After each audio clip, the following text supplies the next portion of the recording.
तो हेलो दोस्तों, एक बार फिर से आप सबका स्वागत करता हूं आज की इस न्यू क्लास में। और आज की क्लास में हम लोग करने वाले हैं 20 प्रश्न एकदम शानदार।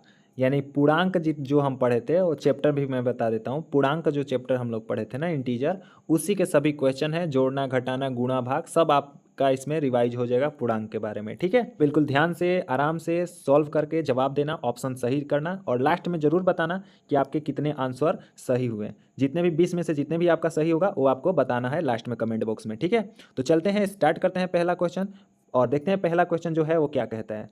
आपके सामने पहला क्वेश्चन है, पूर्णांक को किस अक्षर से निरूपित करते हैं। जैसा कि मैंने बताया कि पूर्णांक के ही सारे क्वेश्चन है 20, तो पूर्णांक को बता दो किससे रिप्रेजेंट करते हैं, यानी किस अक्षर से। आपका आंसर क्या आ रहा है जल्दी से बता दो, मैं बता देता हूँ।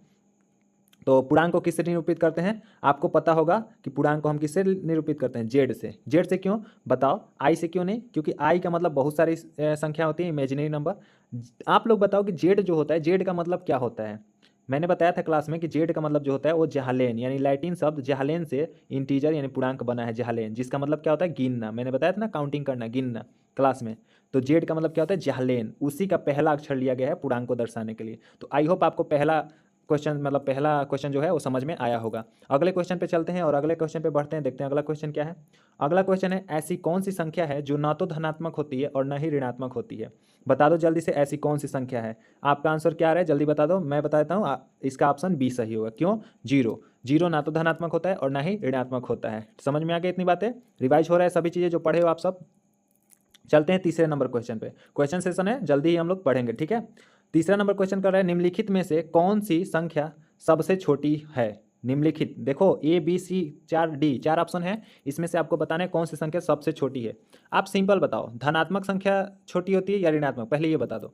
आप बताओ, पॉजिटिव नंबर बड़ा होता है या निगेटिव। आपका आंसर आएगा, मैंने क्लास में बताया था कि पॉजिटिव नंबर निगेटिव नंबर से हमेशा बड़ा होता है। ठीक है, तो ये दोनों ऑप्शन तो गलत हो गए ऐसे ही, ए और बी, क्योंकि ये पॉजिटिव है यानी धनात्मक है, तो क्योंकि ये तो बड़े हो गए। अब ऋणात्मक में दो बचे हैं, सी और डी। तो मेरी बात ध्यान से सुनना, मैंने बोला था कि जो सब ऋणात्मक में जो संख्या बड़ी होती है वही सबसे छोटी कहलाती है। यानी इसका ऑप्शन कौन सा सही होगा, डी नंबर। कौन सा? डी नंबर, यानी -134 जो है वो सबसे छोटी संख्या इसमें से हो जाएगी।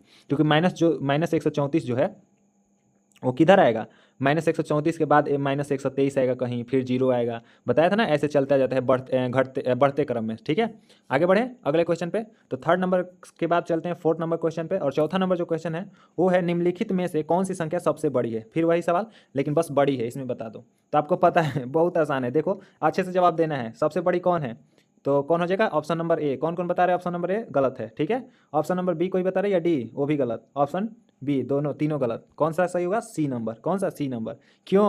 क्योंकि जीरो ना तो पॉजिटिव होता है ना ही निगेटिव। जीरो के इधर लेफ्ट साइड सभी निगेटिव यानी ऋणात्मक संख्या होती है और जीरो के राइट साइड सभी धनात्मक संख्या है। तो आपको पता होगा इसके इधर सभी छोटी होंगी जीरो से। समझ में आ गया? तो जीरो सबसे बड़ा हो जाएगा इस सभी ऑप्शन में से। आगे बढ़ते हैं, पाँचवें नंबर क्वेश्चन पे चलते हैं। पाँचवा नंबर क्वेश्चन है, 43।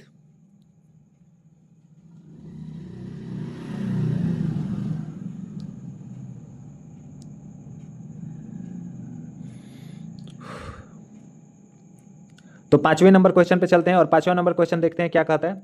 पांचवा नंबर कह रहा है, 43, -43 और -430 में और 434 में सबसे छोटी संख्या कौन सी है। आराम से बता दो, कोई दिक्कत नहीं। सबसे छोटी पूछा है तो भाई साहब धनात्मक संख्या को पहले ही हटा दो, सबसे छोटी पूछा है तो। यानी ए नंबर गलत, उसके बाद डी नंबर गलत, क्योंकि ऋणात्मक संख्या से धनात्मक संख्या बड़ी होती हैं। चलो अब इन दोनों में से बता दो, सबसे छोटी पूछा है, सबसे छोटी, तो सबसे छोटी कौन हो जाएगा, जो सबसे बड़ी होगा, है ना। ऋणात्मक में जो सबसे बड़ा होता है वही सबसे छोटा हो जाता है। ठीक है, कॉन्सेप्ट अगर नहीं पढ़े हो पूर्णांक संख्या का, जाकर पढ़ लो, एकदम ये सभी सवाल सही होंगे। ठीक है, आगे बढ़ते हैं, छठवां नंबर क्वेश्चन पे चलते हैं। 6 नंबर क्वेश्चन कर रहा है, कौन सी संख्या ऋणात्मक संख्याओं से हमेशा बड़ी होती है। देखो वही सवाल पूछ दिया, कौन सी संख्या ऋणात्मक संख्या से हमेशा बड़ी होती हैं। बता दो, जीरो धनात्मक संख्या है, केवल धनात्मक संख्या है, केवल ऋणात्मक संख्या है, केवल जीरो। तो देखो, आपको मैंने बताया था क्लास में ही कि ऋणात्मक संख्याओं से जीरो हमेशा बड़ा होता है और धनात्मक जितने भी धनात्मक संख्याएं वो भी बड़ी होती हैं। यानी इसका ऑप्शन जो बढ़िया ऑप्शन सही होगा वो होगा बी नंबर। कौन सा? B number. बी नंबर ही सही होगा। किसका किसका बी नंबर सही है जल्दी से बता दो। तो जो ऑप्शन नंबर सही होगा 6 का, वो बी होगा। आगे बढ़े, आगे बढ़ते हैं, 7वें नंबर क्वेश्चन पे चलते हैं। अब देखो, जोड़ने और घटाने से आएगा, योगफल बताना है।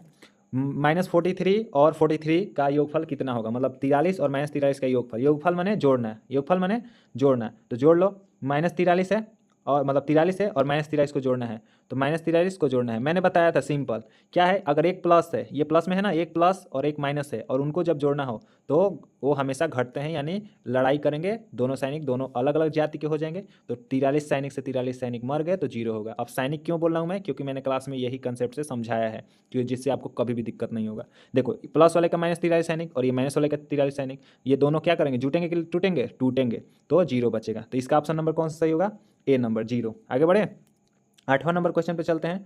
8वां नंबर है 12 -5 60 21 और -45 को आरोही क्रम में लिखिए। आरोही मतलब पहले बताओ क्या होता है। आरोही का मतलब होता है पहले सबसे छोटा लिखना। क्या लिखना, सबसे छोटा, असेंडिंग आर्डर। क्या है इंग्लिश में देख लेना, असेंडिंग आर्डर, सबसे छोटा। तो सबसे छोटा पहले कौन है, ऑप्शन से हम लोग क्लियर करेंगे। ओके, देखो कैसे जल्दी करते हैं हम लोग। ऑप्शन से सबसे छोटा कौन होगा, जल्दी से बताओ। माइनस में जो है वही होगा, तो जितने भी प्लस वाले ऑप्शन है उनको काट ही दो। प्लस वाला ये कट गया, बचे 2। अब सिंपल है, आप देख लो ऑप्शन में ही कि सबसे छोटा कौन है, 45 -45 या -5। आपका आंसर आएगा -45। तो यही ऑप्शन हमारा सही हो जाएगा। हमको पूरा करने की जरूरत नहीं है, जब हमारे सामने ऑप्शन है तब। समझ में आ गया, आरोही क्रम में सजा दिए इसको। चले 9वें नंबर क्वेश्चन पे। 9 नंबर क्वेश्चन पे चलते हैं। निम्नलिखित में से कौन सा समूह ऋणात्मक संख्याओं का है, आराम से बताओ। ऋणात्मक संख्या मैंने कौन सा समूह है, कौन सा ऑप्शन इसमें से सही होगा, जो सभी, जिसमें सभी ऋणात्मक संख्या है। तो देखो, इसमें तो सभी धनात्मक संख्या है, ए नंबर में हट गया। बी नंबर में सभी ऋणात्मक है, लेकिन 0 ना तो धनात्मक होता है ना ही ऋणात्मक, इसलिए ये भी गलत हो गया। ये सी नंबर देखो जरा, तो सी नंबर क्या है, सभी ऋणात्मक है क्या, हाँ बिल्कुल सभी ऋणात्मक है। डी नंबर में 56 पॉजिटिव हो गया, तो ये भी गलत हो गया। ठीक है, डी नंबर भी। चले आगे, 9वां का सी होगा। चलते हैं 10वें नंबर पे। 174 -124 -240 और -1 और 0 को आरोही क्रम में लिखो। फिर वही बात, आरोही मतलब असेंडिंग, असेंडिंग मतलब सबसे छोटा, छोटे से बड़े की तरफ जाएंगे। तो बताओ इसमें से सबसे छोटा कौन है, आप देख लो बस डायरेक्ट सबसे छोटा। आपका आंसर आएगा, ये देखो, ये देखो कितना अच्छा बात, जरा देखना, ऐसे ही क्लियर हो गया। 174 होगा नहीं, सी भी गया, डी भी गया, सबसे आसान, कितना बढ़िया से बी होगा, ऐसे ही दिख गया, करने की भी जरूरत नहीं है।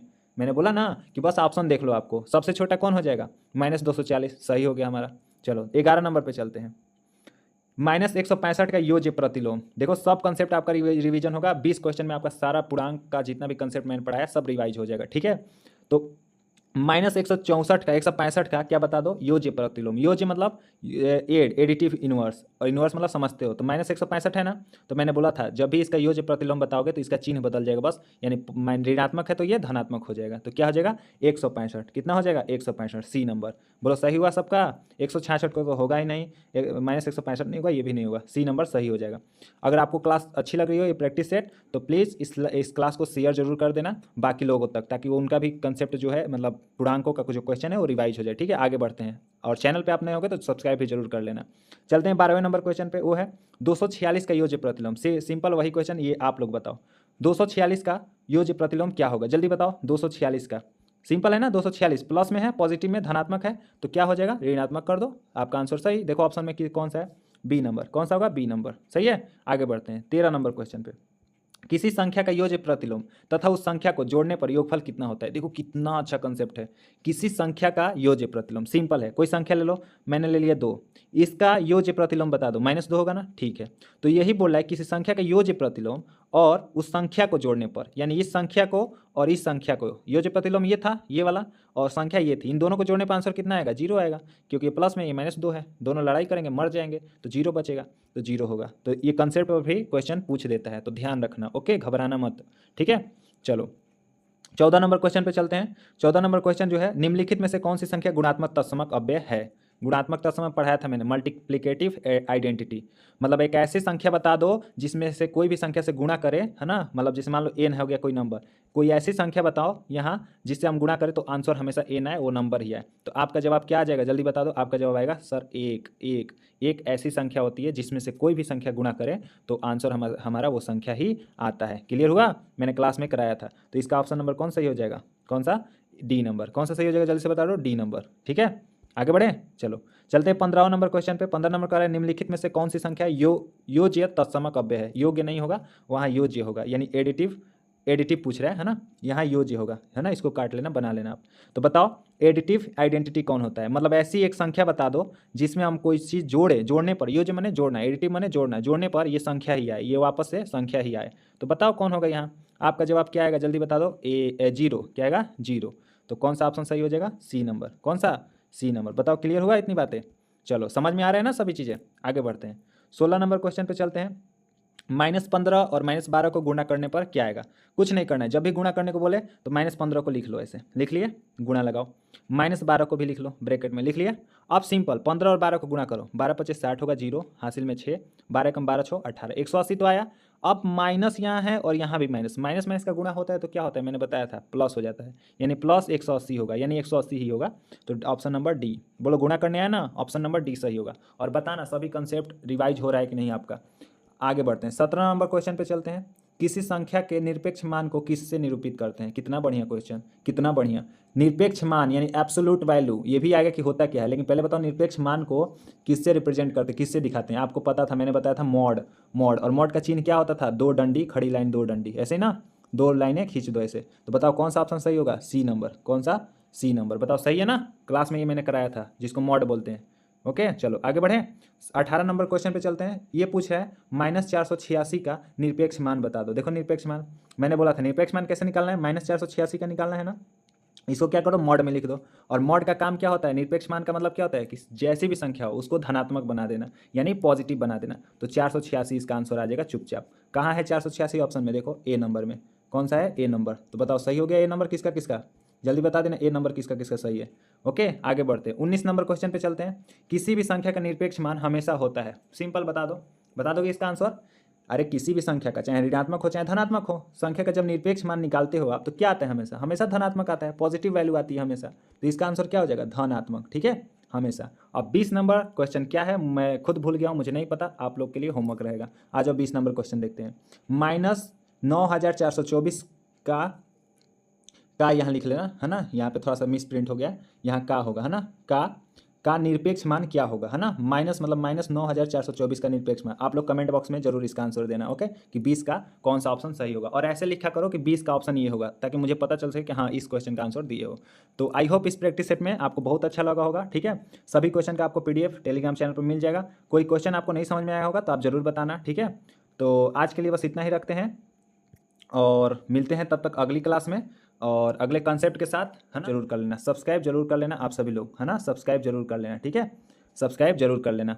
तो आज के लिए बस इतना ही, मिलते हैं अगली वीडियो में, तब तक के लिए जय Hind, wish you all the best.